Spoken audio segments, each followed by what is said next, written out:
శుభోదయం.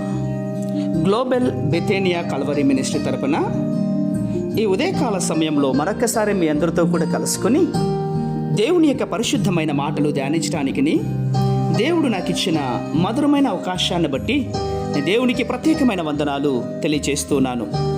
ఈరోజు కూడా పరిశుద్ధమైన వేద గ్రంథంలో నుండి మరొక చక్కటి మాటను చదువుకుందాం. కీర్తన గ్రంథము 37వ అధ్యాయము 22వ వచనము. నేను చదువుతున్నాను, దయచేసి గమనించండి.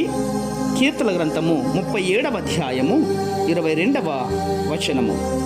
యెహోవా ఆశీర్వాదము నొందువాడు భూమిని స్వతంత్రించుకొందురు, ఆయన శపించువారు నిర్మూలమగుదురు. దేవునికి మహిమ కలుగునుగాక. ప్రియమైన సహోదర సహోదరీయులారా, మీ ఆదాయాన్ని మించి ఖర్చులు చేస్తున్నారా? మీ పరిస్థితి అంతకంతకు దిగజారిపోతోందా? అయితే ఈ వాక్యాన్ని రాసేటప్పుడు కూడా దావీదు కూడా ఇలాంటి ఒక ఆలోచనలోనే వచ్చి ఉంటాడేమో. జీవితం గురించి అతడు 2 విభిన్నమైనటువంటి మాటలు మన మధ్యలో మాట్లాడుతూ ఉంటున్నాడు. ఏంటి అంటే, న్యాయ ప్రకారమైనటువంటి అప్పు ఎలాంటి తప్పు కాదు. నిజానికి యేసు ప్రభు వారు తలాంతులను గురించి ఉపమానంలో డబ్బును బ్యాంకులో పొదుపు చేసి వడ్డీ తీసుకోవడం తప్పు కాదని వివరించాడు. ఈ వచనాల్లో దుష్టులు అంటే ఇతరులు వద్ద మనం ధనం తీసుకుంటూ ఉంటాం కదా, మన జీవితంలో ఇతరులపై ఆధారపడతామని చెప్తూ ఉంటున్నాడు. వారు తమ సంతోషాన్ని, తమ శక్తిని కరువు తెచ్చుకుంటారు. అయితే విశ్వాసుల జీవితంలో స్వాస్థ్యం ఏర్పరచుకుంటారు. అదే అన్నాడు, యెహోవా ఆశీర్వాదము నొందువారు భూమిని స్వతంత్రించుకొందురు అని. మనం దేవుని పిల్లలం కాబట్టి మనం ఆయన చిత్తంలో ఉన్నాం. ఆయన తన చివరి వీలునామాలో మన పేర్లు రాశాడు.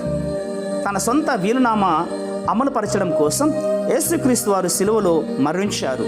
ఇప్పుడు ఆయన స్వాస్థ్యంపై మనం నివాసం చేస్తున్నాం. ప్రియులారా, మీ జీవితం అప్పుల్లో నడిపిస్తూ ఉంటున్నాడా? మీ సంతోషం, జ్ఞానాన్ని, ఆనందాన్ని కరువు తెచ్చుకుంటూ ఉన్నారా?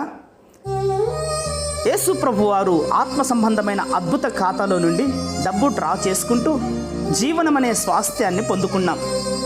దుష్టులు తమ జీవితంలో తాము పొంది వాటిని గురించి మాత్రమే ఆలోచిస్తారు. కానీ దేవుని ప్రజలు ఇప్పుడు ఇతరులతో పంచుకోవటం, కనికరం చూపటం వంటివి విలువ చేస్తారు. ప్రియులారా, దేవుడు మనల్ని ఆశీర్వదించాడు. ఆయన కుమారుని ద్వారా మనం సమస్తాన్ని స్వాస్థ్యంగా పొందుకున్నాం. నేటి ఈ జీవితం ఏ పరిస్థితిలో ఉన్నా కూడా పరిశుద్ధాత్మ దేవుడు మనతో మాట్లాడుతుంటున్నాడు. మీరు ఎలాంటి బేసరికి లోను కావద్దు, భయపడవద్దు. సంతోషకరమైన పరిశుద్ధమైన జీవితాన్ని, విజయవంతమైన జీవితంలో దేవుడు పరిశుద్ధాత్మ దేవుడు నడిపిస్తాడు. కాబట్టి ఈ ఉదయకాల సమయంలో దేనికి కూడా భయపడకుండా దేవుని మీద ఆధారపడి మన జీవితాన్ని కట్టుకోవడానికి ప్రయత్నం చేద్దాం.